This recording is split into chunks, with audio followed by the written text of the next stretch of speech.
যদি নারী নিপীড়ন অব্যাহত থাকে এবং সুস্থ বিচার আমরা না পাই, আমরা বলতে চাই অতি শীঘ্র ছাত্রদল আবারও রাজপথে নামতে বাধ্য হবে এবং এই নির্দলীয় সরকারের প্রতি সত্যিকার অর্থে আমরা কোনো প্রকার কোনো কর্মসূচি ঘোষণা করিনি। তাদের কর্মকাণ্ডে ব্যাঘাত ঘটে এমন কোন কর্মসূচি ছাত্রদল আজকের দিন পর্যন্ত ঘোষণা করেনি। কিন্তু যদি এ ধরনের ঘটনা অব্যাহত থাকে, যদি নারী নিপীড়ন অব্যাহত থাকে এবং সুস্থ বিচার আমরা না পাই, আমরা বলতে চাই অতি শীঘ্র ছাত্রদল আবারও রাজপথে নামতে বাধ্য হবে এবং সেই কর্মসূচির মাধ্যমে আমরা বিশ্বাস করি হয়তোবা আপনাদের কাছে ব্যাঘাত করতে আপনারা আমাদের দাবি মানতে বাধ্য হবেন। আমরা সেগুলো পরিস্থিতি সৃষ্টি করতে চাই না। আমরা অনুরোধ জানাচ্ছি বাংলাদেশের পুরো ছাত্র সমাজের অনুভবকে বোঝার চেষ্টা করেন।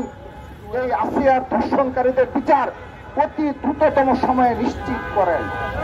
আরেকটি কথা বলে চাই, সেটি হলো আসিয়ার ঘটনাটি একটি প্রতীকী স্বরূপ আমাদের হৃদয়কে নাড়া দিয়েছে, বাংলাদেশের ছাত্র সমাজের সাধারণ জনগণের বিবেককে নাড়া দিয়েছে।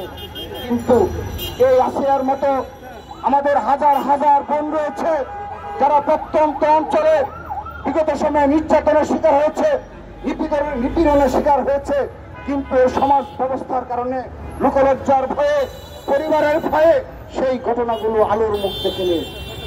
আমরা এই ধরনের সমাজ ব্যবস্থা বিলুপ্তি চাই। আমরা এই ধরনের সমাজ ব্যবস্থার সংশোধন চাই, যেখানে আমাদের বোনেরা কোন প্রকার অন্যায়ের শিকার হলে আইনের আশ্রয় পাবে এবং এই সমাজ তাদেরকে গ্রহণ করবে। আমরা সে ধরনের সমাজ ব্যবস্থা চাই।